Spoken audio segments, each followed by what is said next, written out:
Welcome to CypherpunkBitstream episode 0x0D, Non-Compliance.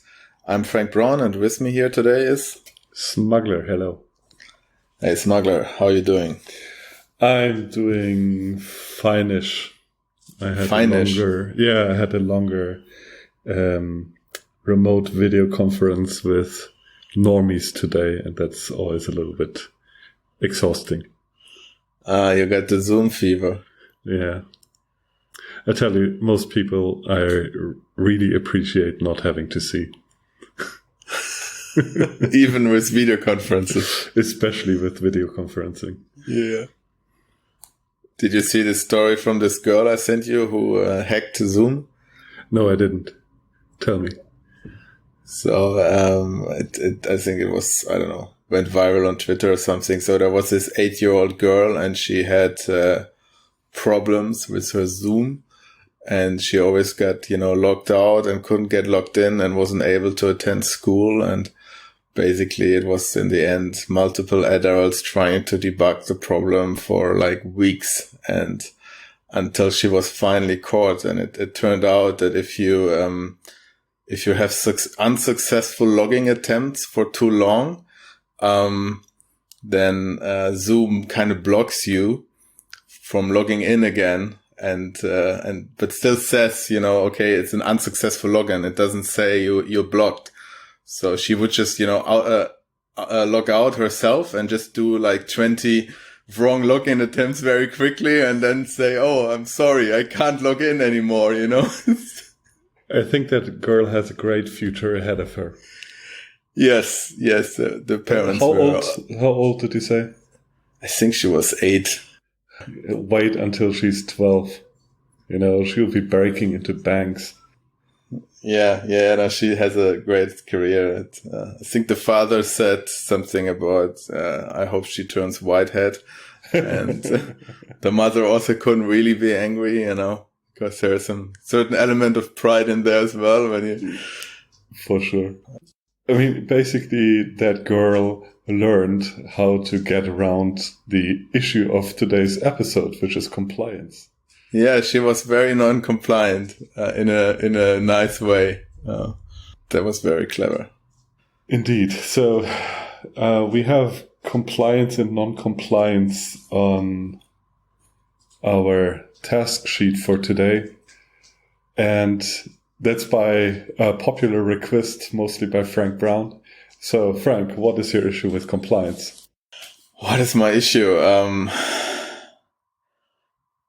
It's just like this feeling recently that I have the feeling that people are just too compliant. Generally, doesn't really matter what kind of rules you put up. It seems that most people, they're just complying with them. Like even proactively, it's not like you even have to, put pressure on them. It's just like they proactively comply with a lot of stuff. I was just wondering about, why that is the case and if there's some sort of breaking point at which people wouldn't comply anymore. Why shouldn't they comply? Because some rules are stupid or... why should they is, I think, the more important question. Spoken like a true anarchist. Yeah, I kind of hear you. I mean, the issue of compliance seems to be almost universal. And while I don't care so much if random people comply or not comply, I remember a lot of instances in relation to crypto-anarchists and stuff like that, where friends showed too much of a compliant behavior. I'm not sure if you recall that, but it's been, I don't know, maybe 2-3 years ago. There was a meetup at the TAZ, and one of the big subjects at that meetup, like the communication between visitors, was about how to tax your cryptocurrency, like how to do your tax filings. I remember that vividly, yes. And that's one of those examples where essentially they really tried to comply with whatever their understanding of the law was. And that felt so wrong, especially in the context of the TAZ, having people there that for whom the biggest topic of the day was, how do I file my taxes correctly? And not, how do I get around filing my taxes? So that is one of those examples where, for me, I wouldn't say I was disgusted, but I was disappointed. I think disappointed is the right word there. Yeah, do you remember we had a similar thing at this, hacker club meeting in Berlin where we once visited the guys from the, these computer hackers, and there was also some the guys from the left. Yes. not mentioning any names here, but you know who you are. Shout out to Swa. There was also one guy basically telling about how he spent the last day or two writing a script on how to properly report his Bitcoin trades to the tax office. Because basically, if you sell Bitcoin for profit, if you hold them less than a year, then it's taxable event, and in Germany, and so you have, like, if you trade, you have all these taxable events, right? And you have to take care of all these prices, and when you buy and when you sell.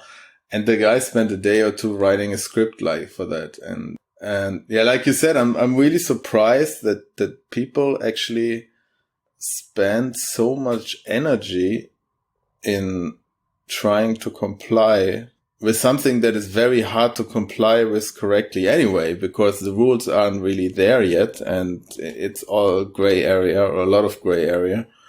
But so they proactively try to comply to be 100% correct, instead of just trying to, or using the same amount of energy in trying to be more creative.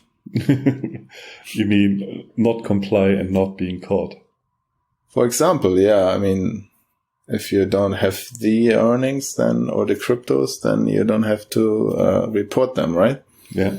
And I think the whole situation of compliance gets aggravated in this day and age because of the corona restrictions. That's another big example that I stumble over.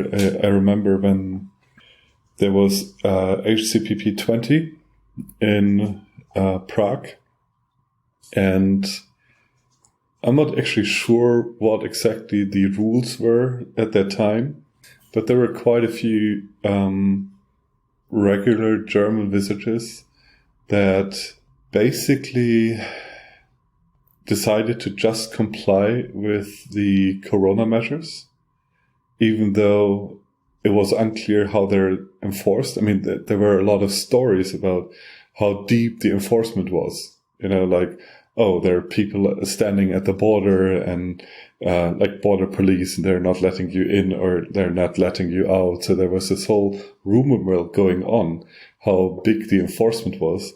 And if I remember correctly, I just sat in a train and just went to Prague and back. And there was exactly no enforcement whatsoever. And people did forgo this opportunity to hang out with their friends and attend a good conference just because they were complying to rules which they had vivid fantasies about how they were enforced. And there was no enforcement. Yeah, if I remember correctly, first of all, there wasn't even any restriction of going to Prague from Germany. There was only that you had to go to quarantine in Germany when you come back from Prague. Yes, exactly. And so there was no restriction in the first place. And like you said, I mean, and people ask me, oh, did they let you in? And how was the border? And it was like it always was. There was no border. Yeah. You just drive on the freeway and that's it. There was no border, nothing. And it's the same with Corona in the sense that certain, change of behavior makes sense from an virology perspective, like from a disease perspective. But there as well, it seems to me that a lot of people, they're more concerned about complying to the rules instead of thinking about, okay, what actually makes sense here? Mm-hmm. How should I actually behave? What makes Mm-hmm. sense? What doesn't make sense? And then they're always like proactively complying. Like I had this recently, I was basically a bit shocked. I had a close family member die in the hospital, and I was going there. I got this call, I was going there wanting to visit, and then other family members that said to me, well, maybe you should call them before in the hospital and ask them if you can come, if they let you in. And I thought about it for a moment, and then I realized, I said, like, why should I call? That's not even a discussion we're having. It's like, I'm going there, and if they're not going to let me in, I would just walk through and tell them, if you don't like it, call the police and have them drag me out. It's ridiculous. It's like, I'm going to visit my dying family member. You're going to have to, come with force to get me out of there if you don't like it. And, and it wasn't even an issue. Once I talked to the guy, I told him I want to go to this, station, and then, he had me fill out some form, and that was the end of it. Yeah. Because the, name of the station made it pretty clear, and the time of the day I was arriving, what's going on here. Yeah. And, so there was no issue, but, it's like this preemptive compliance, even with rules that might not be there in the first place. Yeah. And often definitely don't make any sense. Yeah. Yeah, this fantasy about what rules might exist, then the fantasy of how they're enforced, then not having any creativity on circumventing them, but instead putting a lot of effort into complying with those rules that might not even exist or make sense. It's actually crazy if you think about that. Yeah. Like in a way, I mean, I understand when people are afraid of getting caught. To a certain degree, I am. But then, sit back and think about, okay, what really happens if I get caught? Like, if I really get caught, what is the worst that can happen? And then you can think about, how likely is it that I get caught? And what am I foregoing by keeping a rule that is stupid, counterproductive, or even evil? So I find it disappointing how many people, especially in the West, because it's a thing that I know primarily from the West, I think, are completely conditioned into this thinking of how can I best comply with the rules. I think it's conditioning. They grow up in a rule-heavy system. They are taught to respect the rules, and it becomes something like a character trait, it seems, to a lot of people, that they're trying to become expert rule followers. Mm.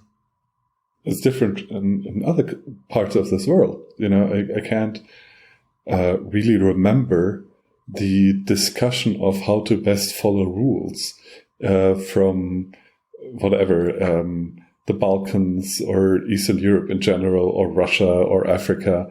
I can't actually remember having conversations with any of those people that say, oh yeah, I'm spending 2 days on writing a script how to report my taxes best. That's something that wouldn't even occur to them, except for writing those scripts to sell them to stupid Westerners. But this idea of mastering the rules by following them perfectly, that is something that I find that highly concerning. Yeah, and I think you're right that there is like this total cultural difference, and I have this impression that in the West, it's basically people assume the rules make some sense and you have to follow them, and they very actively try to follow them correctly. And even if the rules become more and more absurd, they still try to, comply as much as they can. And in Eastern countries, what I've witnessed a lot is basically people, they start off with the assumption that the rules are mostly bullshit, and they don't even try to comply. They only think, okay, do I have to follow them? If I don't follow them, how can I avoid getting caught? How much do I have to bribe to, get out of the getting caught stuff? And, it's kind of everybody knows this. And,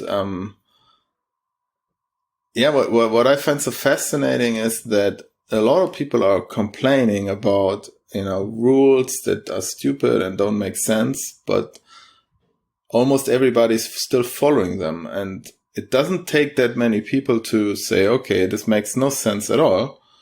Just stop complying. And then there are no rules anymore. Mm-hmm. They're not enforceable. Mm-hmm. Like the story in Italy with the restaurants. Exactly. That was what I was thinking about. Yeah.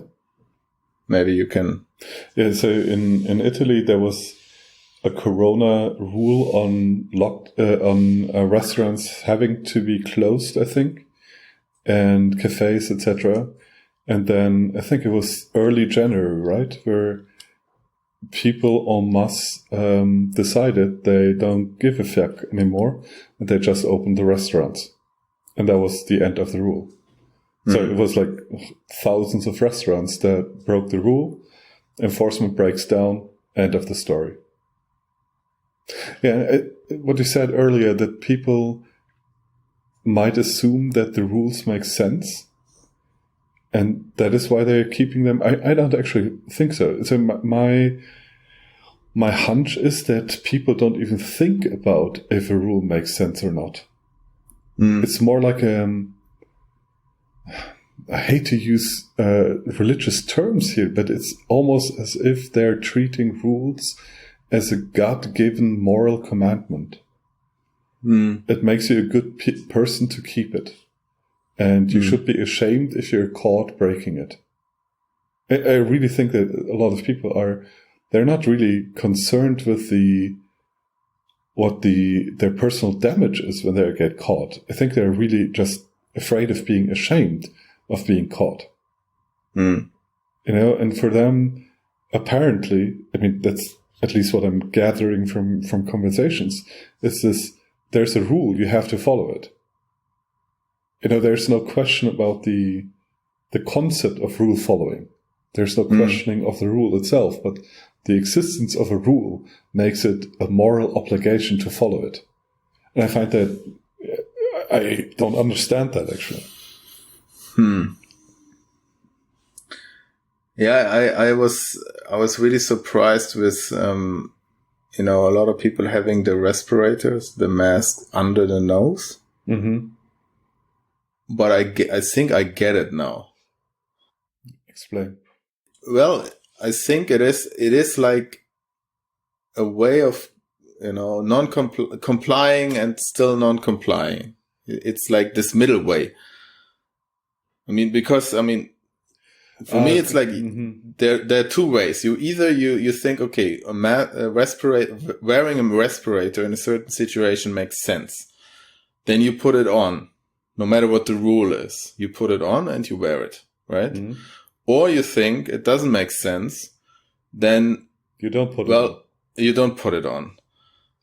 But then there is often, you might think it makes no sense, but there is a rule that you have to wear it.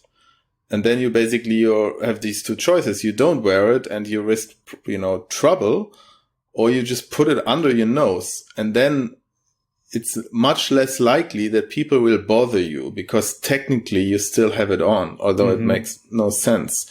So it's more important to be seen as being compliant than be seen as being stupid. I don't know. Yeah, probably. Because it makes enforcement harder, because then the people saying, yeah, you don't wear something, they would have to say like, yeah, you don't wear it correctly, which is, is more petty. And these people usually also don't want to enforce the rules all day long. So it becomes this charade, where everybody is trying to comply with something which Or pretending to comply. Pretending, which makes no sense anymore at this stage. It was, you can also not wear it. Yeah. I mean, the fascinating side is the flip side of that coin. And that is reactive having to break rules. So if there's a rule, I have to do the contrary. You have that as well, so whatever, there's the rule of wearing a face mask, and just because the rule exists, you can't do that. Or the rule exists of whatever, driving 30 in front of the school, and because there's a 30 sign, you have to go 100. It's as stupid. It's just the rule is still the main thing. Now the question is, how do you most obviously break it, or how to most obviously comply to it? But there's no questioning of the rule itself. There's no adapting to the rule. There's no, oh yeah, rule makes sense, but then I do that thing not because there's a rule, but because the information included makes sense. Or if it's a bullshit rule, you find a good way of circumventing it. But just reacting to the rule, either by being compliant or being forcefully non-compliant, it's like a remote control. In the Enlightenment, we have the saying, that we should use our brain, think ourselves and all that stuff. And that is apparently something that we don't do. Like, as a society, not talking about individuals here. And it makes you really wonder how humanity can progress with that mindset.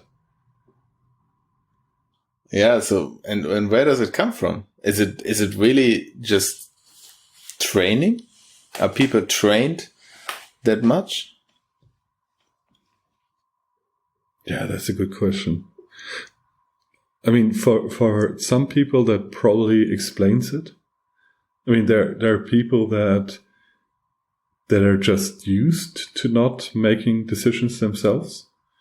So they let other people make the decisions, and then they follow those decisions called rules. They basically outsource their decision making. So yeah, they're trained into that. There are a lot of people that actually don't believe that they can set their own rules.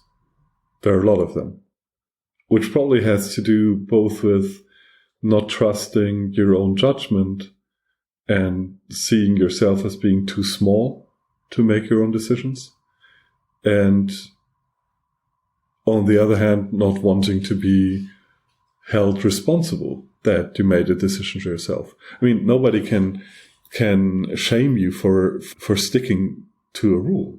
It's like this saying, nobody got fired for buying IBM. It's the rule of the industry that you can buy IBM, then you buy bullshit IBM because you're not responsible for it. Everybody else is doing it as well. So I think those two aspects are, conditioning and escaping responsibility. I mean, that's the issue. However you ignore rules, you're responsible for them. For that decision. I mean, even somebody who is a rebel and breaks all rules, he's in a sense not responsible because he's obeying this bigger order that whatever the state says is bullshit and you have to break it out of moral principle. Even those contrarians outsource responsibility. But if you make this pick and say, okay, I decide how I have to live my life for myself, and you actually make decisions, then you're really responsible for each of those decisions. And I actually believe that a lot of people are afraid of that responsibility, both in the sense of that they're afraid to take it on for themselves, then to justify things in front of themselves, and then justify it in front of others as well. It's a form of escaping conflict. I think that is at least part of the whole thing, I guess. But you're still kind of living in that system, right? You're trying to adhere to the rules, or you have this, contrarian reactions where you always try to go against it. But you're totally kind of embedded in that. And I think there is a lot of training going on for sure. I just remember this story, and I sometimes go back to it because I found it so fascinating. I think I might have told you in the past. So basically, many years ago, I met this African guy in Berlin. I think he was some sort of asylum seeker, refugee, and he told me this story that he basically was driving with his bicycle in Berlin in the night, drunk and without the light on, and then the police saw him and they stopped in front of him to, do a check because he didn't have lights and he also didn't have brakes. So he crashed into the police car and, he had to go to court because the police car was damaged and he had to pay, damages, but he was also on social welfare. So they couldn't really take money from him. So they ordered him to do like some marginal payment, like whatever, 15 euros a month or so. And which he had to wire them. And then he did that for a few months and then he forgot about it. And that escalated to him basically getting put in prison for, 6 months or 12 months, to pay off that fine, in quotes. And which of course cost the German state a lot more money on top of that. But the major thing of the story for me was that I think the thinking of, let's say the German state or the bureaucracy is we have to teach him. Yes. We have to teach him, by escalating the response basically. And what was so fascinating for me that how he talked about it. For him, it was like bad luck. Yeah. It was like, oh yeah. And then there was a rainy day and he was laughing about it. It was like, yeah. And then I was in prison and, it basically just happened. So for him, there was no connection between, he broke some rule and he ended up in prison. So, it was just, bad karma or whatever, and the bad luck was getting caught, basically, not doing whatever he was punished for. Yeah, I mean, the whole thing was, he was kind of outside of this, follow the rule, break the rule, be trained. It was like, oh yeah, bad luck, shit happened. Yeah. And that was the end of it. And, so it kind of seems to me there is some sort of, meta process going on in the sense that you first have to subscribe to this idea that you're, trained to follow rules or you rebel against them. And I agree. I'm not sure in how universal that is, but I think that especially in the West, we have this idea of the state as an absolute that is also a moral entity. So if a lot of people in the West have this concept of what the state decides is good, and by you following it, you become a good person, or the state is evil, and by you breaking everything the state does, you become a good person. So there's this connection, at least this mental connection for a lot of people, that in a way, the state is almost something like a religious entity.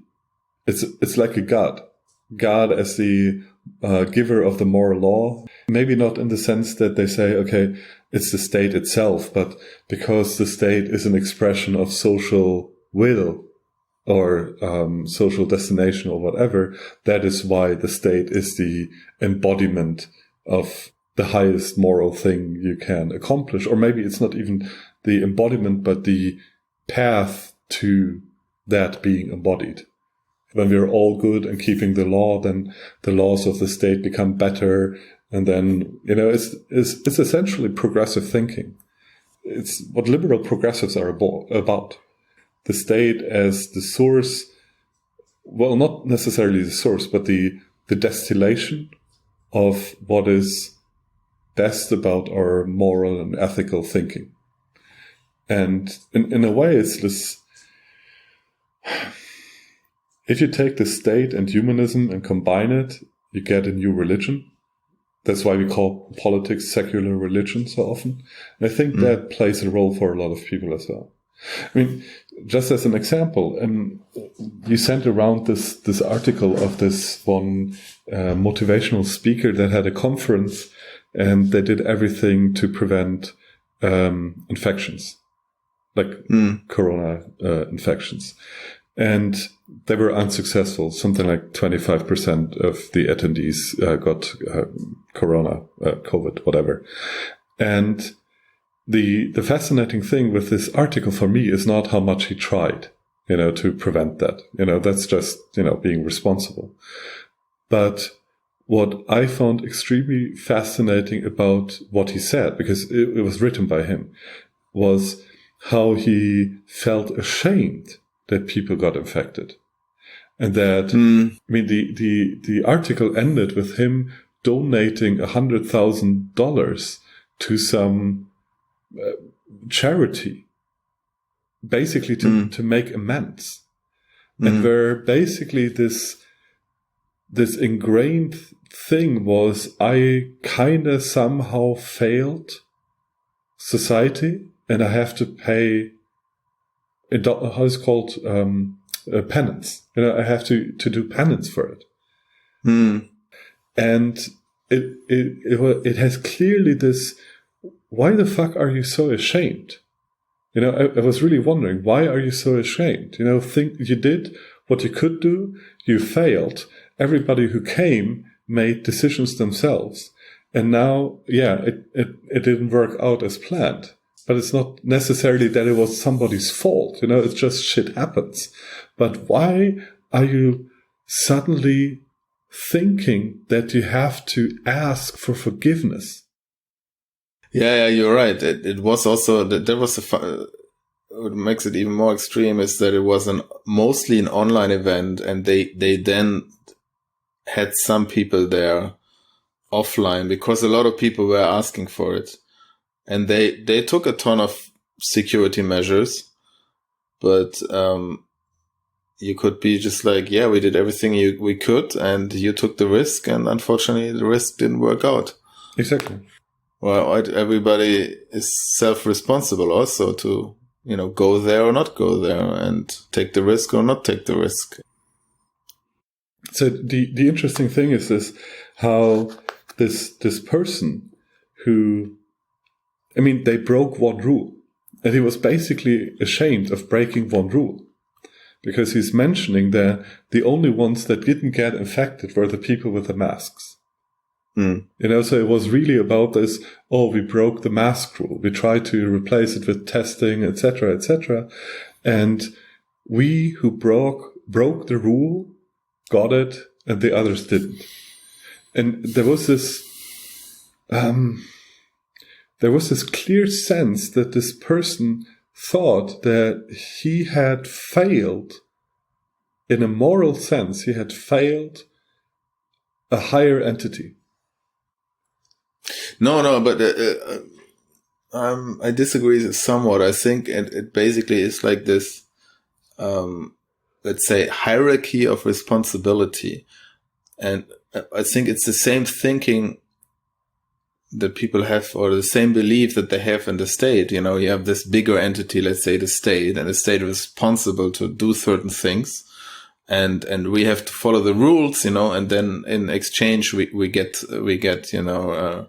certain profits, certain benefits. And I think it's the similar thinking there, that he basically has the feeling, okay, he as the organizer of the conference is responsible for the security and safety of all the attendees. And if that doesn't work out, he failed. It's the basically this delegation mechanism to like something bigger. It's that thinking. I think it's the same thinking going on there. And now he failed. It's like a politician who says, "Oh, we failed, and now I take responsibility and I step down." And but well, that is something that the politician never says. The politician says something went wrong.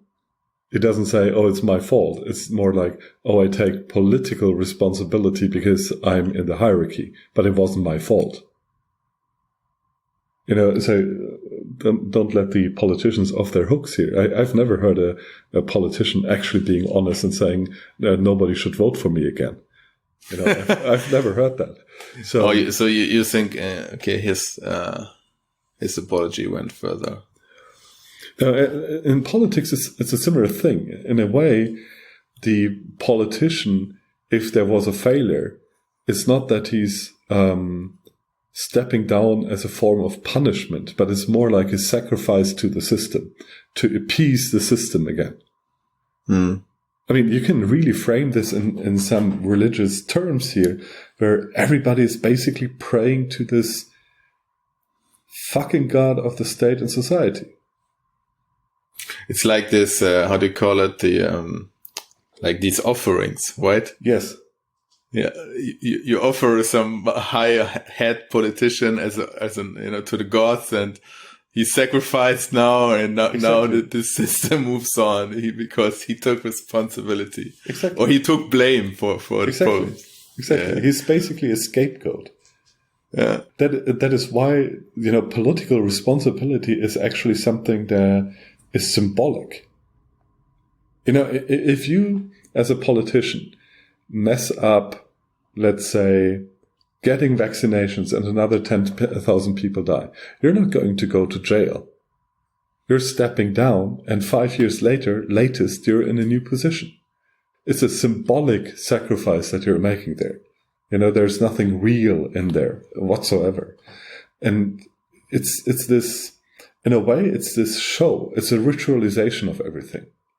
And I think when it comes to compliance, why do we know that people comply? And we often know that because they're talking about how they try to comply. And I'm thinking, why the hell talk about it? Comply or don't comply. Don't make a big deal out of it. It's not like we're talking about whatever, a deeply moral question here. But it's in a way, I think it's actually a form of virtue signaling. Where people are trying to show how good they actually are. Because the contrary, how afraid they really are, that's something nobody really wanted to show, right? People don't want to project how afraid they are of the system. No, they want to project how good they are.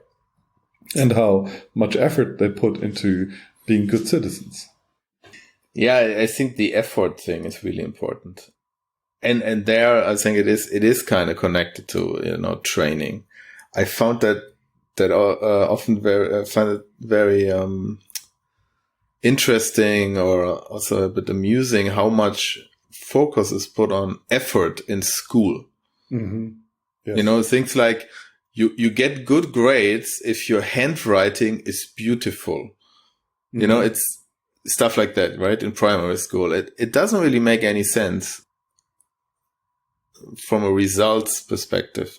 It's just, effort is often, it's the good thing itself. Yes. It's not the outcome, it's the effort. Yeah. It's the effort. Yeah. A for effort, right? Mm-hmm. Which makes no sense in, let's say, in business. It doesn't really matter how much effort you put in. Well, the less effort, the better. Yeah, of course. Yeah. But ultimately, it's about you need to get the result. Mm-hmm. If you put a lot of effort in and you get the result, of course, it's better to get the same results with lower effort.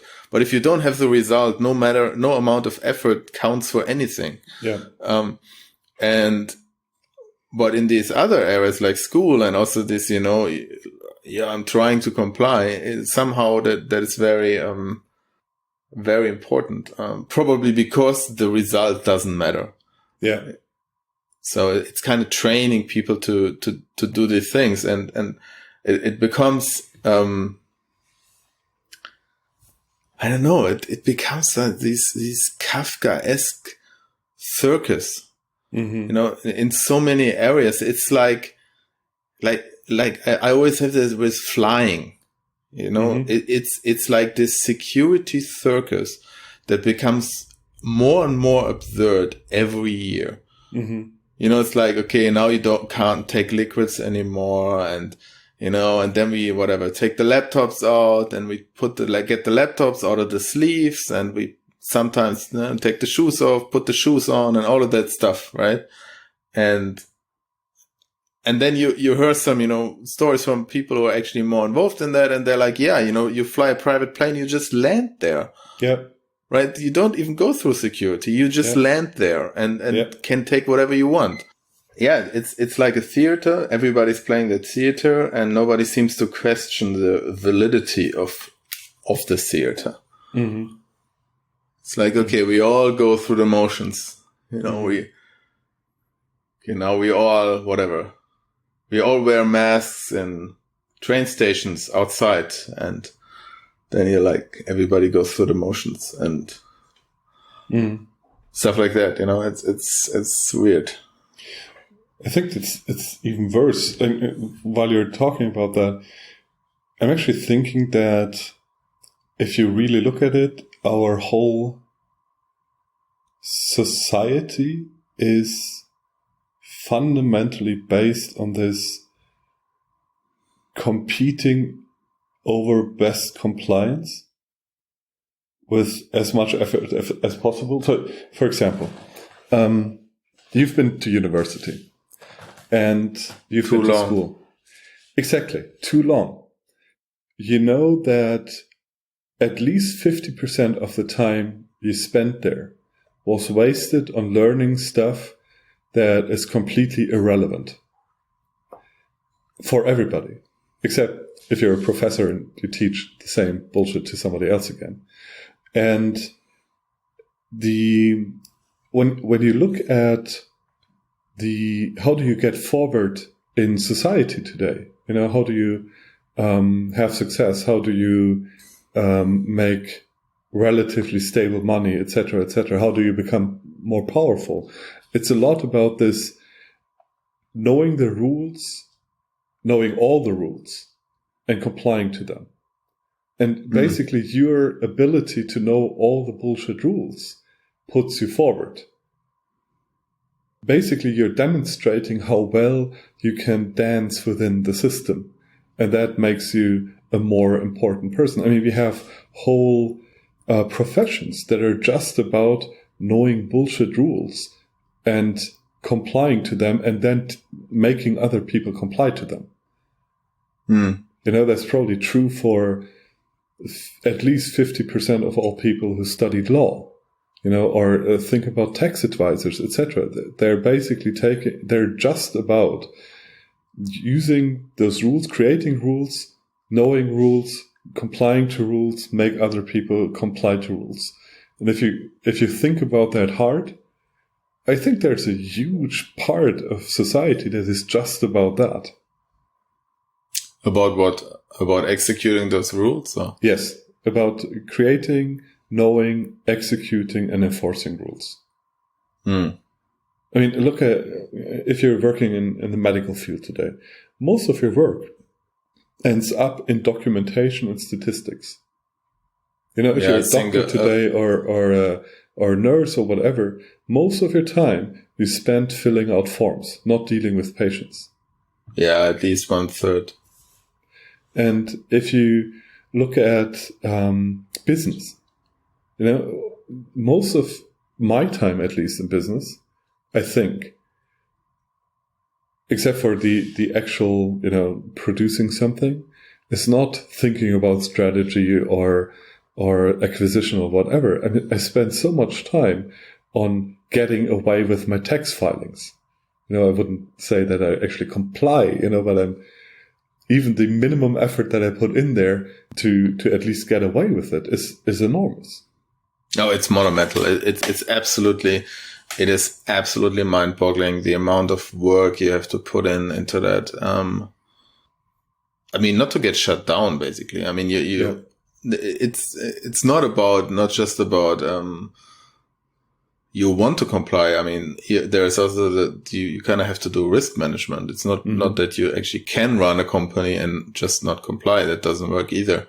They're going to shut you down, or they're going to make you so much trouble that you're going to go bankrupt. Yeah. So you kind of are forced to deal with it. But the amount of work that takes is incredible.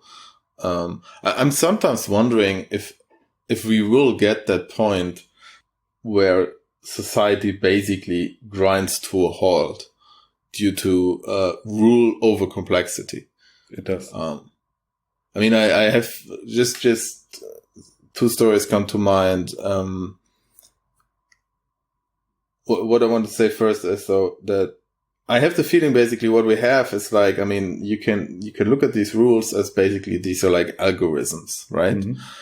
And it seems like some totally over-designed legacy system, mm-hmm. Super complex, which we all, we basically manually execute. Mm-hmm. We execute these things and, fill out a form here, do a form there, and it creates like these, Kafkaesque situations of totally wasted effort, mm-hmm. right? For nothing. And it never really looks at, okay, what does this actually cost? Like for example, when I was flying to Germany from Switzerland, now it's like, okay, I have to pre-register on some website so I can actually fly there because of, German travel regulations, COVID regulations.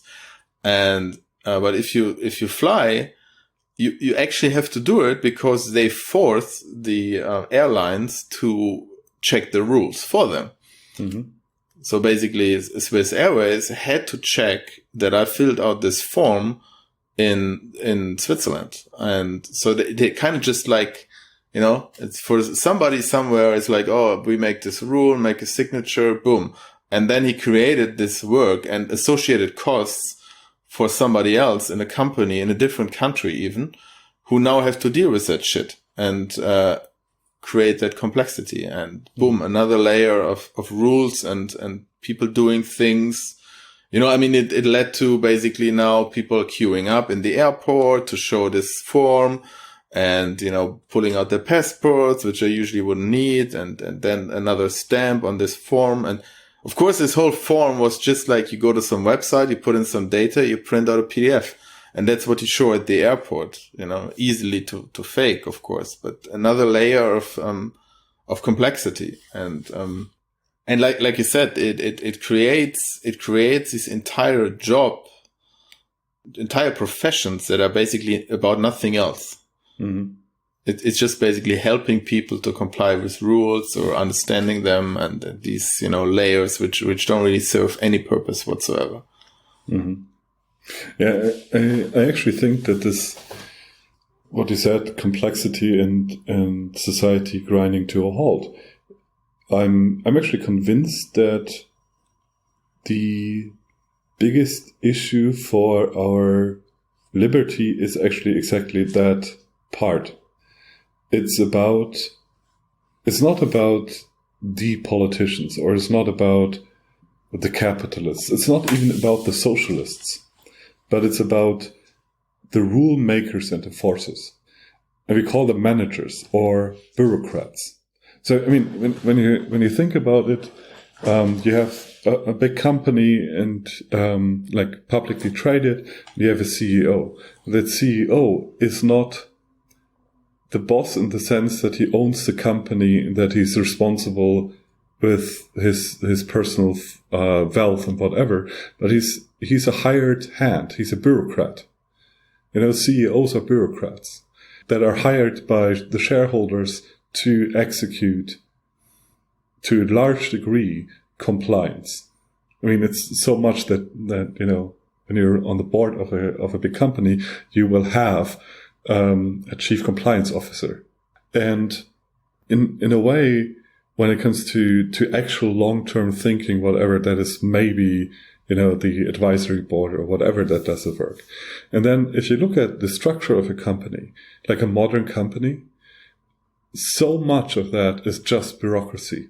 Organizing people, human resources, filling out tax forms, filling out insurance stuff, making sure you have enough diversity, making sure that you comply with environmental codes, running your public relations, which is in a way bureaucracy, etc., etc., etc.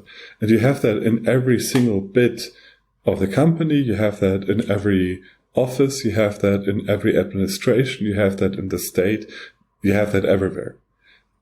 I'm actually convinced if you go into an older Western state and you go through the offices of the state and companies, you can probably fire 50% because they're actually not productive.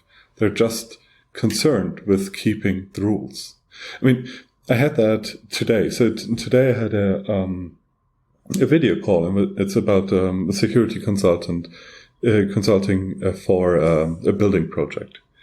And I would say that about an hour of that video call with whatever 10 people was about the fact that there was no standards compliant, easy to order part to do a certain thing. It had to be custom made.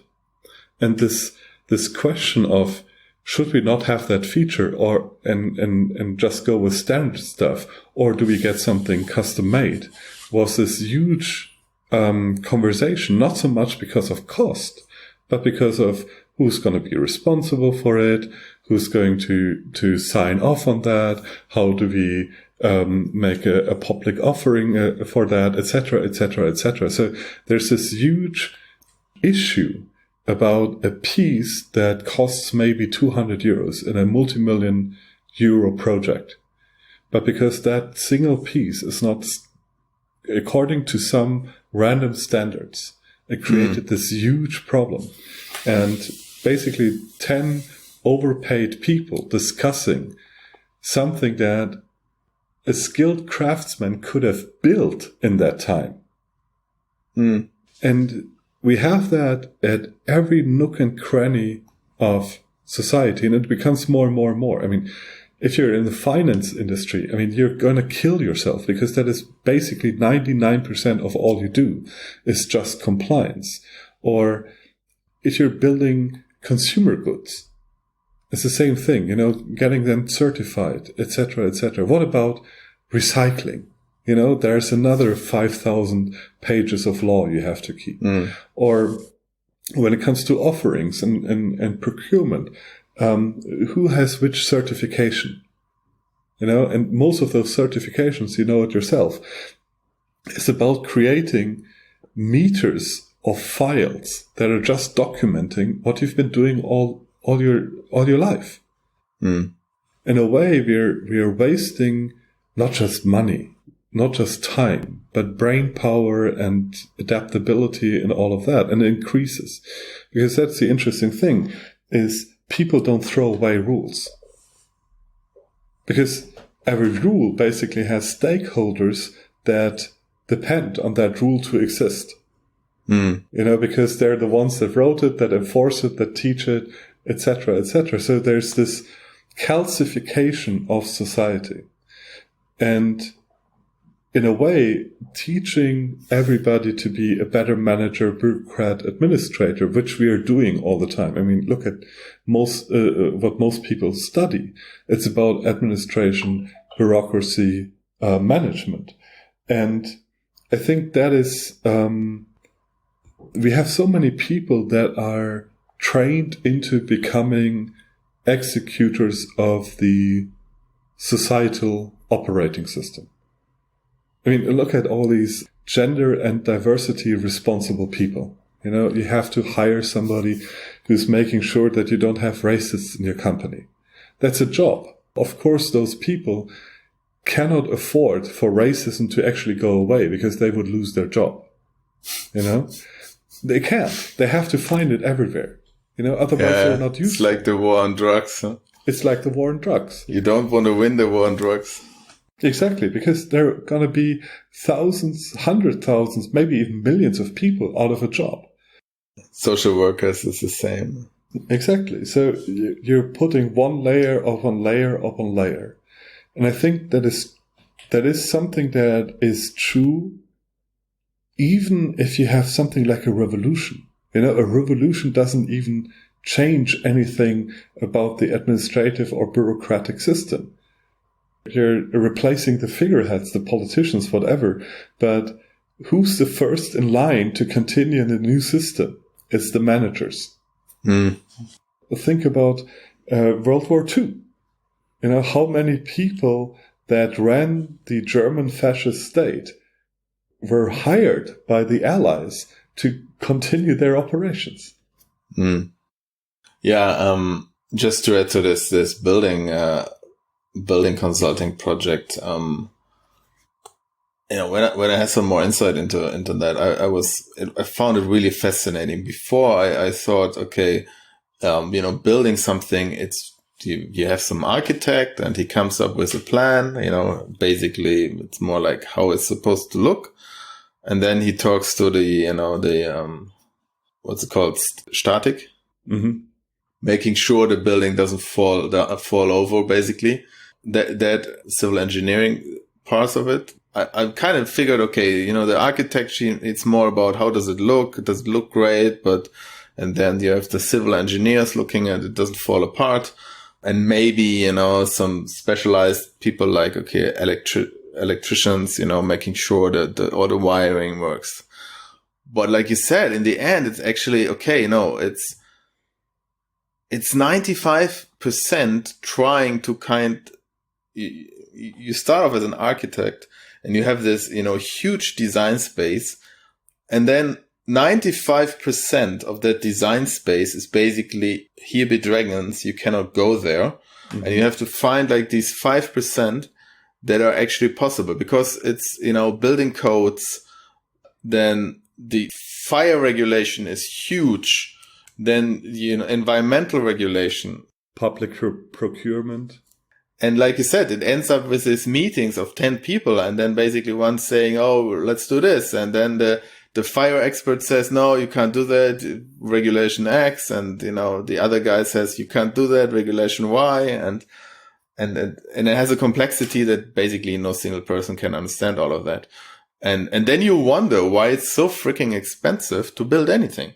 Mm-hmm. Right? Then you end up with, what is it in Berlin? Normal housing, 3,000 euros per square meter. Just the building cost. Mm-hmm. It's not speculation price. It's just the building cost is that high. Because, it's insulated up the wazoo.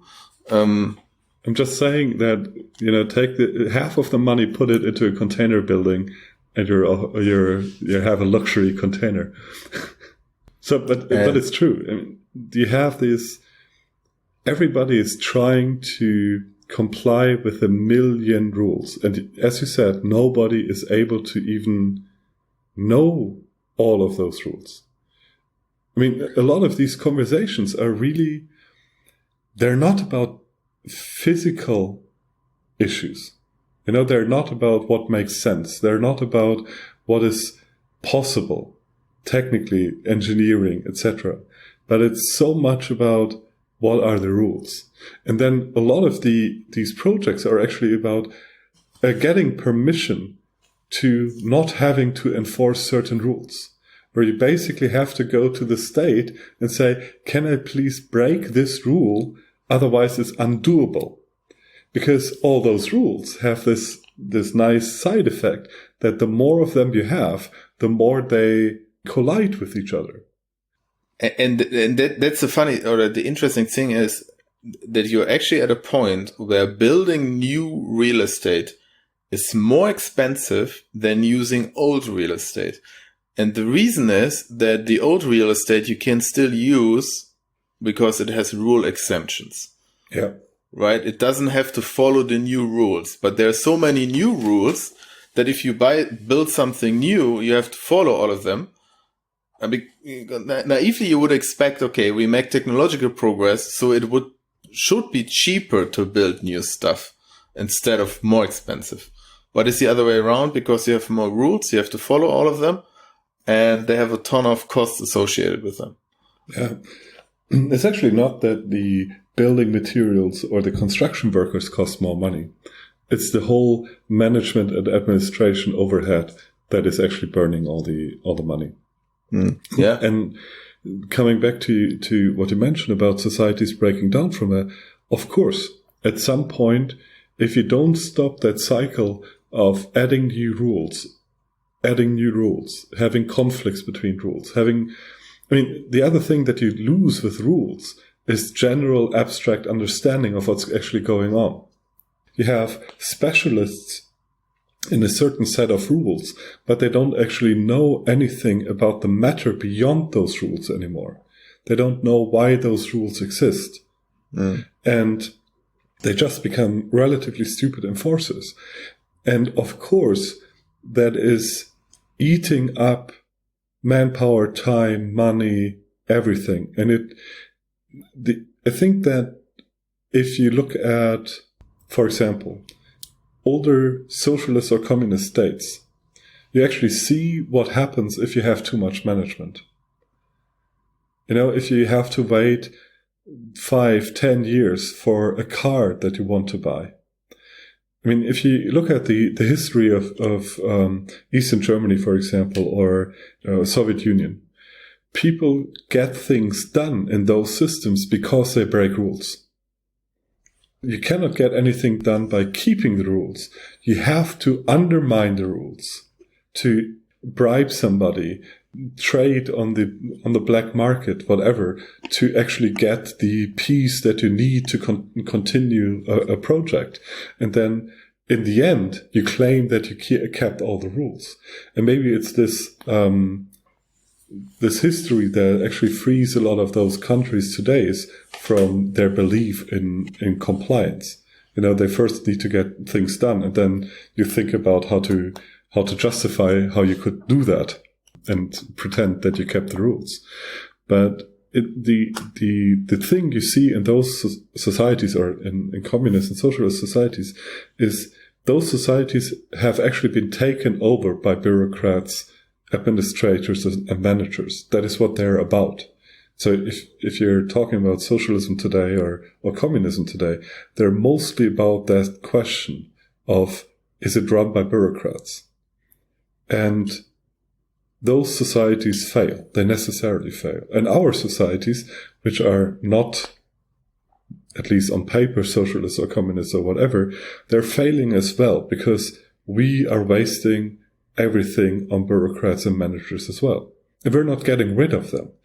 The real revolution, so to speak, today is not a question of capitalism versus socialism. It's a question of more management or less management. And less management being better, less bureaucrats being better. But it's not happening. The only cases where that really happens is if states break down, or if they're conquered at war. Then they have a chance of losing the too many rules. They kind of start from scratch. Not completely, but they start with much less baggage. And they buy themselves time to be productive and adaptive and innovative. And then they calcify and die a very slow death. Yeah, I think what for me was a really interesting realization, which kind of fits into that, where you can see this, cost and over complexity of all these rules, is basically, if you look at, let's say, investing, finances, and business in general. And when you basically look at, which is kind of ironic, how they teach it in school or, let's say, university, right? It's like, okay, you look at, let's say, investing. You want to retire someday, you have to make money, and then you save the money and invest it somehow. And when you have enough money, you can retire, simplified. Or similar for business, you identify a market and you find out how many manufacture X amount of product Y, sell it to customers, make profit, blah, blah, it's always like kind of easy math and very kind of makes sense. It's very, logical. And then you try it and then you realize, okay, the biggest problem in investing is not how to invest the money. The biggest problem is how you're going to make the money and invest the money with a minimal tax burden. Mm-hmm. That is the hardest question in investing, is the tax situation, because one little mistake can make the difference between that was very profitable to it's not profitable at all. And the same goes for business. For business, it's even more complicated because it's not just taxes, it's taxes and, like you said, insurances and employee rights and environmental regulation and all of that stuff. And basically, the complexity has grown to such an extent that that's all you do. And the companies who are successful in a way, navigating that landscape, they are the ones who make the money. And often that's why I think we often have such big companies dominating, because they're the only ones who can actually manage the artificial complexity that isn't necessary for the business. Yeah. It is necessary to operate in the regulatory environment successfully. Yeah. And they're just going to crush everybody else. Yeah. In a way, those companies are often not specialized in whatever product they're actually bringing to the market, but they're specialized in dealing with regulation. Yeah. That is often the difference between success and failure. I mean, that becomes worse and worse the bigger your company becomes. Because then you have regulation. So for coming back to that building project, they are not allowed to just look for somebody to buy their parts from that they need to build the house. But they have to request a public offering. They have to publish what they need, get results and offers from dozens of companies, filter through it, because they have to comply with anti-corruption laws. Even though it's a private project? Even though it's a private project. It's the necessity of when you hire a company to build your house, then that company has to justify against whoever hired them that there was no corruption. Okay. In a way, this requires that you have this huge amount of documentation, planning. You have to know every nook and cranny, because you're getting paid twice. First, you have the administrators being paid to come up with the plan, and then you pay for the actual workers to build the house. It's two different projects in a sense. And it's the former that is actually more expensive than the latter. And it is because of legal constraints. You're not allowed to do it differently. Mm. And that, even if there were corruption, the damage that corruption could do would be less than the damage that the bureaucracy does. But we created a system that wants to have equality, justice, etc., no matter what it costs. And especially if it's equality and justice for bureaucrats. Yeah, and I think that is one of the reasons why a lot of people, they're rather employees, because they don't have to deal with certain things then. Mm-hmm.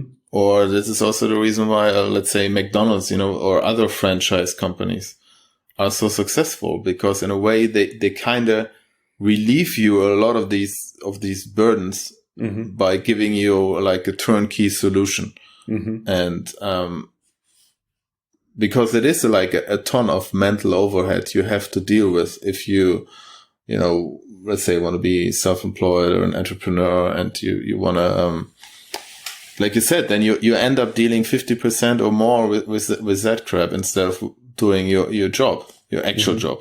Mm-hmm. And that's definitely a factor there.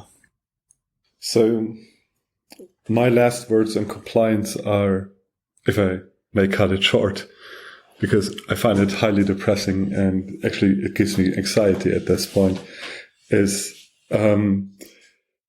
I think it's really important that we become more creative in not complying, in the sense of not breaking rules, but just coming up with your own rules and adapt them as you go. I think this is really important because it keeps us operating independently as autonomous human beings. We shouldn't become executioners of the social operating system. We shouldn't just become a cog in the machine and be, let me quote Marx here, be completely alienated from our work. And that's number one. And number two is I really think that one of the biggest dangers to, let's be grandiose here. One of the biggest dangers to humanity is actually this. It's the bureaucrats taking over complexity, creating something like an eternal stasis where you cannot comply with the rules anymore, where you cannot act anymore because there's too much of everything. And stuff like international coordination of taxes, rules, etc., spreads this bureaucratic monster everywhere. And I think it's ample time to break that. We have to free ourselves from rules that neither make sense nor have any other justification other than keeping managers and bureaucrats and administrators paid by our tax money, if I may say that. Yeah, and to kind of tie it back into the bigger theme of the podcast, which is recurring of building parallel systems. Yes. I think that's why it's so important. You often can't change the rules. It's about building alternatives. That's why I found it especially depressing of people going, wondering how they're going to correctly report their crypto earnings. Or how to make Bitcoin better for institutional investors by complying to everything. Yeah, exactly. It's treason. Yes. Yeah, it started out as, okay, we want to build an alternative. And then it's not about how do you maximally comply. It's about how do you build an alternative that's not concerned with the compliance question. Exactly. And it's better, okay, make it, harder for the tech to comply to anything instead of, exactly. More privacy. You can't see balances, things like that, that not writing scripts, how to report your Bitcoin earnings, make sure there are no Bitcoin earnings or you can't see them in the blockchain, it's all private stuff like that. You have over-the-counter cash exchanges instead of regulated KYC AML exchangers. No. Yeah. I mean, in a way, it is treason, and on the other hand, it's also comical, somewhat. If you look at, let's say, I looked into this a little bit. The MicroStrategy when they invested into Bitcoin, and they now ran this conference and, have basically giving out their playbook for others how to, invest in Bitcoin. And it's all just that. It's just compliance, How are we going to buy it? How are we going to store it? How are we going to report it? Because of course you have to be compliant if you do that as a public company. And that's all they do. Right. And, it's all this like huge, effort and to ultimately, move some money from a bank account to convert it to Bitcoin and store it somewhere. And that keeps probably, legions of lawyers and accountants busy for months. Yeah. And those are the same people that will then say the numbers will go to the moon because that will give them a job forever, making sure that you comply. Yeah, so now we're deeply depressed and anxious. No, we're just in non-compliance mode. Non-compliance mode. Yeah, I have to find a rule to break today. do we actually have it? We should introduce a non-compliance department at the TAZ. The whole TAZ is one non-compliance department. Yeah, that's true. Yeah, let's not go into details there. Okay, because it is about not complying and getting away with it. And that means shut up. Yeah. Okay. Dear Frank, did anybody appreciate that we're making a podcast? Yes. So you want to go over to the donation report, I assume. Exactly. You can read my mind. Awesome, isn't it? Yeah. Numbers went up. So we got some donations and then numbers went up. So yeah, I did the calculations 2 days ago. So might have changed a little bit since then, but plus minus 50%. Well, yeah, exactly. Soon we're talking real money here. Yeah, so the donation report. As usual, I gonna report in the currency we got the most donations in. And this time we got the most donations in NIR. We got 100 NIR. And we got 53.5 NIR in Monero. And we got 15.5 NIR in Bitcoin.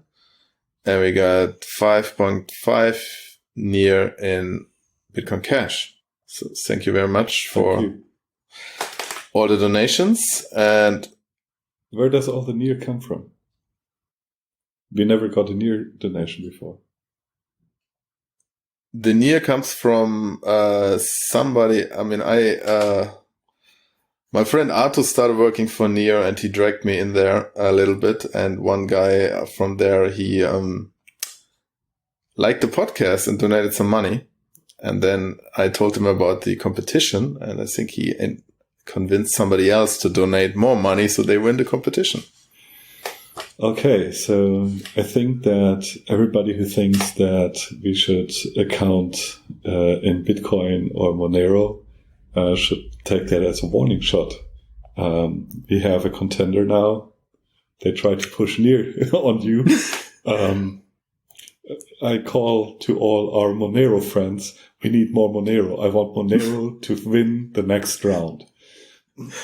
Okay, the race is on. The race is on.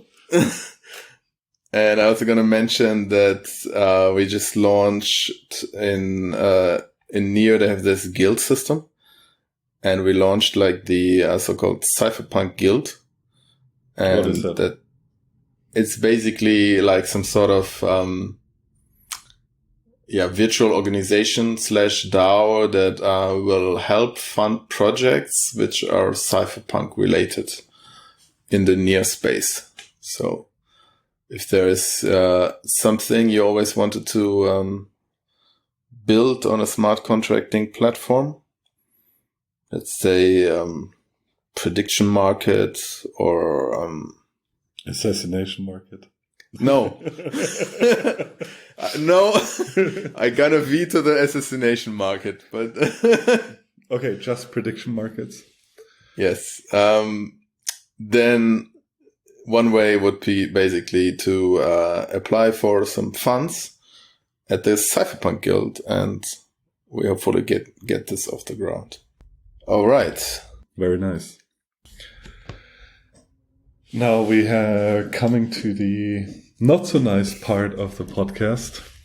I mean, we're basically... After we got depressed, we get even more depressed. Right. First we got depressed, then we were talking about the donations that we got, and now we talk about listener feedback. Yeah, man, that hurt. That hurt. That hurt. So it hurt so much we didn't deal with it for 2 episodes. Which is a year or something. No, I think it was in August. Power episode was in August. Okay, so... For half a year, we had to go to therapy to basically be able to deal what happened to us. Yeah. Yeah, we got some long email feedback to the Power episode, and... by a very appreciated listener, I have to say that up front. We know who you are. We know who you are. Yeah. So, and we have permission to read the email, but not attribute it. So, I'm gonna read it like in parts and we're gonna deal with this. All right. This was a rather weak and not very productive episode on a very important topic. So like I said, it's about the power episode.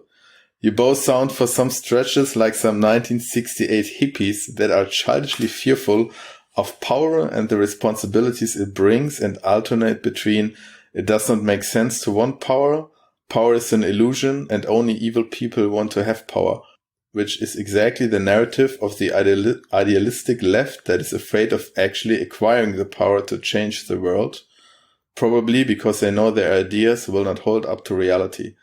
The resulting effect is that they are unable to act, and if one follows the advice you give in this episode, there will never be change in any direction.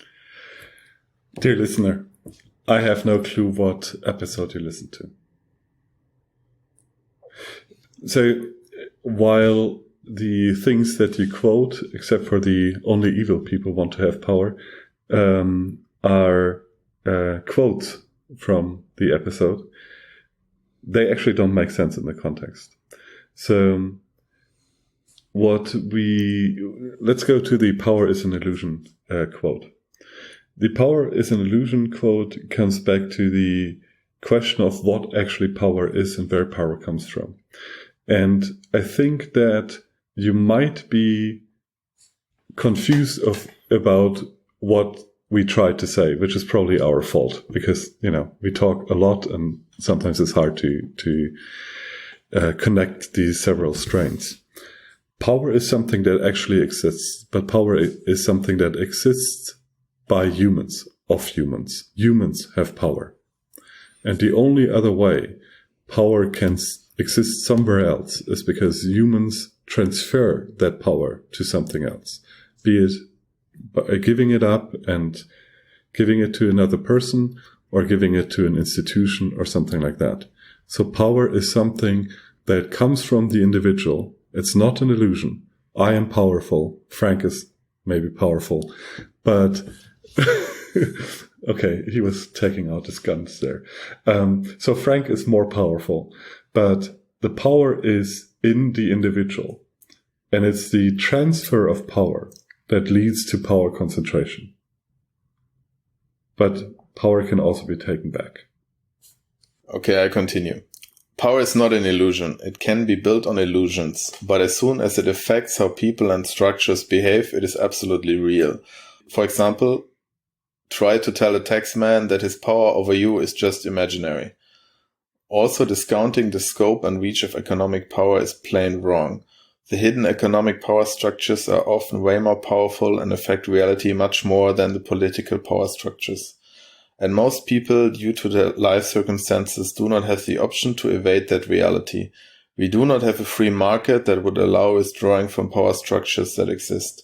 The big economic power structures shape and capture state and regulatory power routinely to optimize for ungainly profits. This is not even due to powerful individuals, but due to the nature of companies as organisms. Again, it's a difference in perspective here. The taxman only has power because he's involved in a structure that was empowered by people. You see that every time when a state fails, by the people withdrawing their power from the state apparatus, the next thing that usually happens is that the taxmen are hanging from the trees. So again, it goes back to the power is transferred by people into organizations. And it's the same thing with the powerful individuals, the nature of companies as organisms. They are nothing in themselves. They are something because we transfer power into them. Be that the people that work for the company, be it the people that want to depend on the company, etc. And the whole question of being able to shape power, to capture the state, to shape regulatory power is because first, humans transferred their own individual power into that system by giving it up as individuals. So the mechanism here is that you as an individual You have power, and then you decide that you put that power into an organization, into a state, into a structure that you're going to submit to. It's the submission that makes the organization powerful. And this submission comes in two forms. Number one is that you follow the edicts of that organization, which means that you take the natural power that you have, but you give the decisionary power to the structure, and you yourself become the sword of that organization. And 1,000 swords of that organization, led by one decision maker, of course, behave like one big sword. But it's still you that executes the power. It's still the taxman that executes his power. It's still the policeman that executes the power. The power comes from thousands of people working for the institution and submitting their individual powers and decisions to that. And the reverse is also true. It's the dependency on institutions that gives them powers. So if we decide that we buy from a certain organization, if we pay to a certain organization, taxes, for example, we're also giving up individual power. But it's always a transfer of power. So the point is not that power is an illusion, but that these huge power imbalances come from thousands or millions of individual decisions to transfer individual power into something else. And that, of course, means that you can have powerful institutions if that institution can convince a lot of individuals to transfer their power to it. You totally avoided to address the critical topic of what's the difference between leadership and power and how they intersect. You make it sound like power always is granted and then perpetuates, while the proper way to deal with the question of power is to limit it, both in time and in scope, by delegating it carefully and revoke the delegation once it has fulfilled the purpose. Example, an emergency or defense situation needs leadership with power for the duration of the situation, but not afterwards. Here it would have been very helpful to look at the history of how power delegation originated. Chiefs were elected based on their individual abilities until someone stronger emerged. It all started to go wrong the moment power was inherited, etc. Again, same thing. Power cannot perpetuate itself. It's continuous transfer of individual power into structures, into leaders that keeps those leaders powerful. And in a way, when you look back at the episode, we actually talk about several powers or several sources of powers. And one of those sources of power is persuasion. Leadership is a good example of persuasive power. You have somebody who can persuade people that he is better at a certain job, that he's better to make decisions in a certain environment, etc., etc. That is what we call leadership. That is why good leaders are usually the first ones that demonstrate skill, because they have to persuade people and in a peaceful way and not coerce them. So coercive power would be the state coming to you and forcing you to be in the army, while the leader is somebody who convinces you by appealing to your better self and by showing that he's capable of being a good leader, that it makes sense to join his army. So it's both a question of power transfer. The one is persuasive, the other is coercive. Also, you did not address alternative ways to build power structures that do not fall into the traps, which is absolutely necessary to effect meaningful change and build protective power. Voluntary delegation can build extremely powerful structures for a purpose, etc. pp. This is, by the way, also how modern network structures like Al-Qaeda work. I agree. A general failure that freedom-loving people commit is that they're really bad at building power structures and organizations of power. And the reason for that is that there's an allergy against transferring power. We want to be always in that position of being the people that at every little step can withdraw our power. There's no granted loyalty. there's no commitment that we usually create. So if you want to have a powerful structure, you have to have a certain predictability, at least for the near future, of which people will transmit how much power into that organization. If they're willing to cooperate, that is really what it's about. In a voluntary structure, it's about cooperation. And there's no dependency on this cooperation, because especially libertarians, they shriek away from everything that sounds like loyalty, group, or anything like that. And that is an almost fatal flaw to the personal characteristics of libertarians. And that is why they're usually not getting anything done. Because they do not have the idea that they themselves can put their individual goals together with other people that have similar goals and then work on them together. They, in general, fail on that. And we do that as well to some degree or another.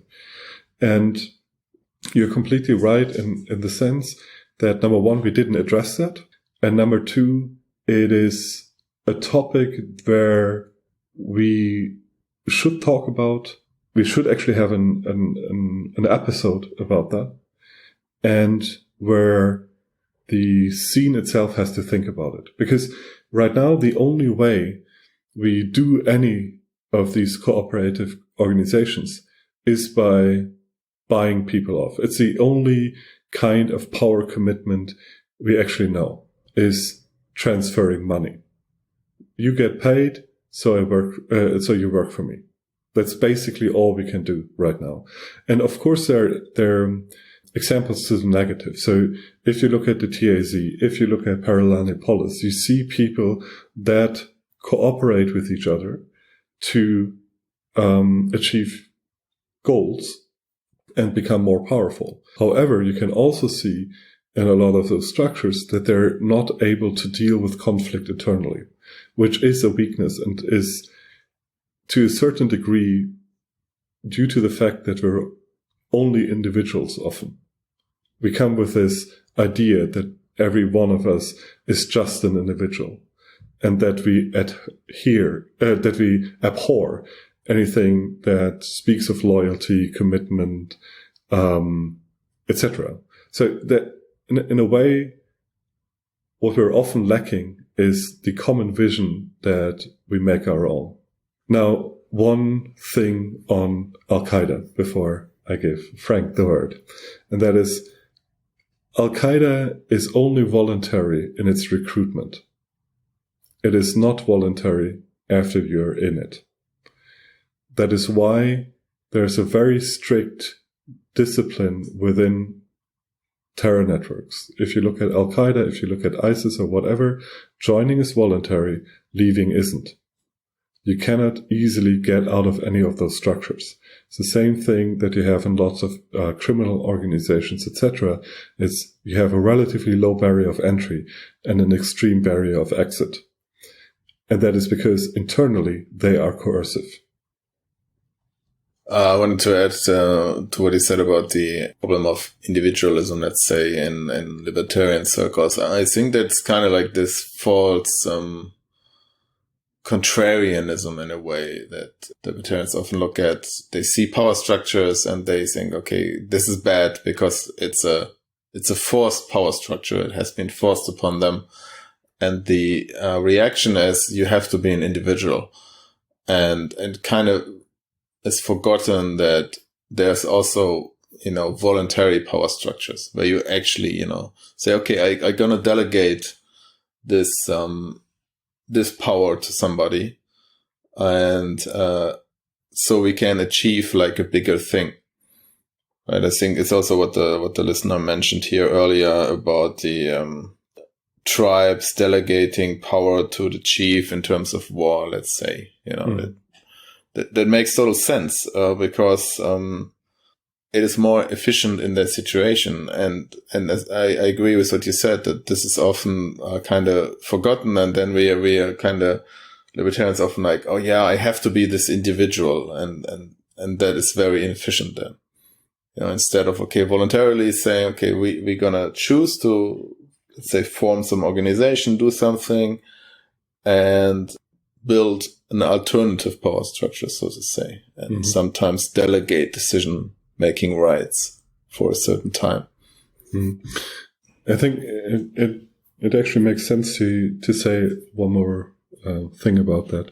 So the delegation of power is something that is not as if you're making a loan.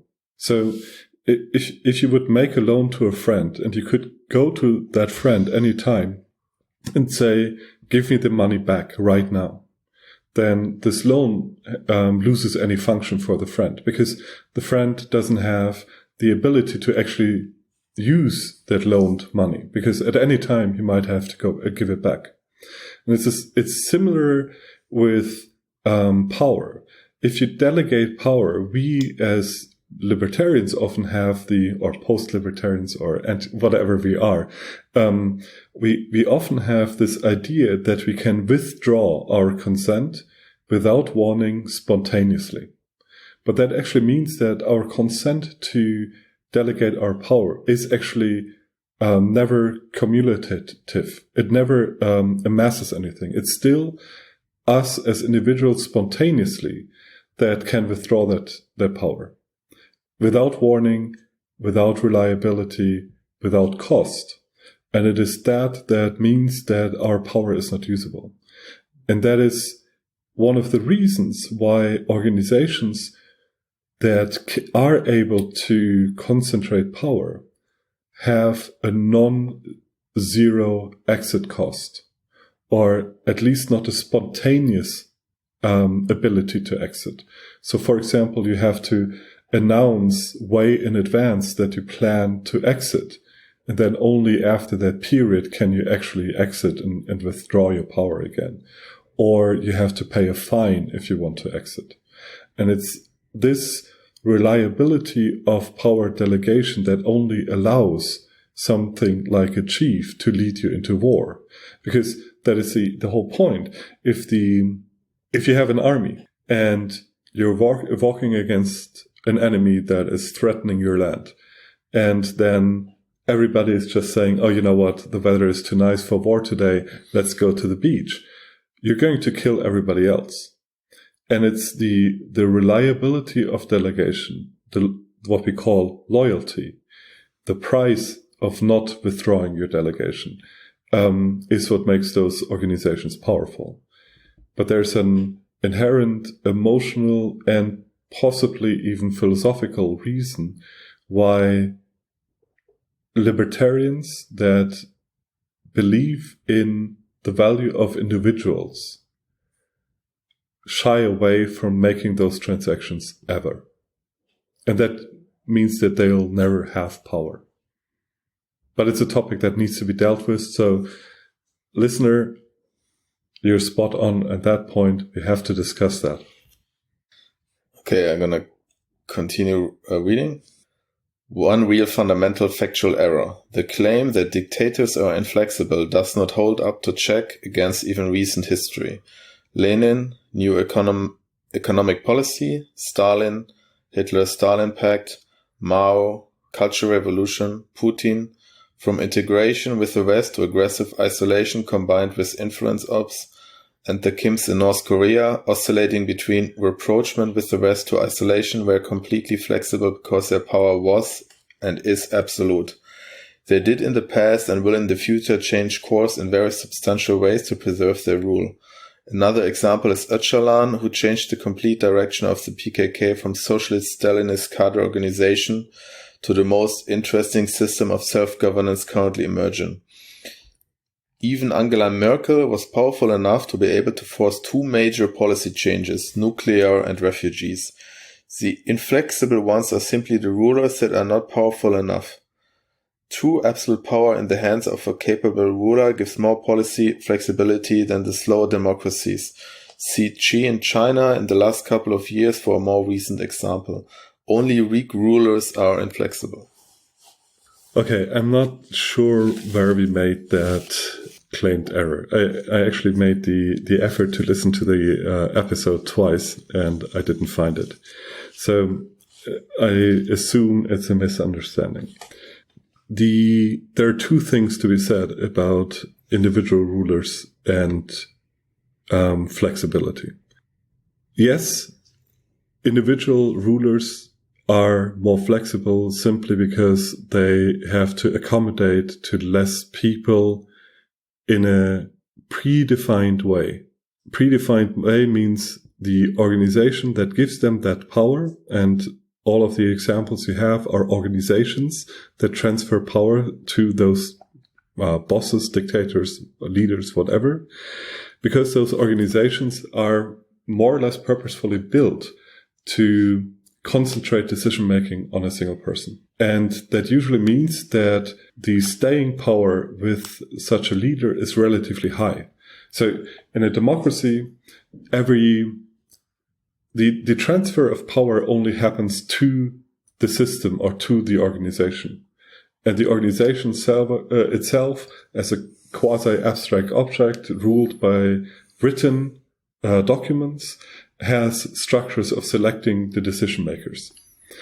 And similarly, you can have a dictatorship, which is basically a system where the rule of selecting the decision maker is higher concentrated. So that only means that the number of appeasements you have to do while you're making a decision is much lower. Hence, you're more flexible as a dictator. That is always true. However, the cost of being part of such an organization is usually also much higher. Dictators have a higher probability of not surviving their job. There's no such thing, or seldomly such a thing, as a peaceful and alive transition of power. And there's also this hidden thing. The hidden thing is that all of these people have to appease to other stakeholders at one point or the other. So they're not truly independently powerful, but they're powerful because the system subscribes to them and they subscribe to the system. If they leave that system, they're often done with. And they have other powerful people with their own subsystems that protect their power. But as individuals, they're as powerful or not powerful as anybody else. Again, it is the system, the structure that power was delegated to that actually allows them to command over more power. Okay, final paragraph. The question is now how to evolve voluntary structures that are strong enough to secure parallel systems, hitting the sweet spot of powerful enough to not be attacked casually while looking not threatening enough, be not visible, uninteresting enough to not look like it's worth the effort is the key target here. I fully agree, and I think we shall take that as a call for thinking and future episodes to deal with that topic. I think it's a very good suggestion. Yeah, I mean, that's basically, it's very related to this, how you're going to form voluntary power structures, what we just discussed 2 paragraphs ago. Yes. Yeah. Yeah, I think that is a very nice ending, because that is indeed one of the most pressing questions. How to build these voluntary power structures that affect real change, or at least build real parallel systems. Indeed. So thank you, listener, for your mail, and I hope you're still listening to our podcast, so you will actually hear our response. And to anybody else who's listening, thank you for your time. I hope there was anything interesting in what we were saying. If you have any questions, comments, etc., please write us. And Frank has all the contact details for you. And you can also find them on our website, taz0.org. Yeah, I actually forgot to mention that in the donation report. We're always happy to receive feedback from you. You can write us at bitstream@taz0.org. Like Smuggle said on the website, there also are other contact details. You can write us physical mail even. And would be happy to get some feedback. Always happy to get some encouraging donations, and hope to talk to you soon. Goodbye. Goodbye.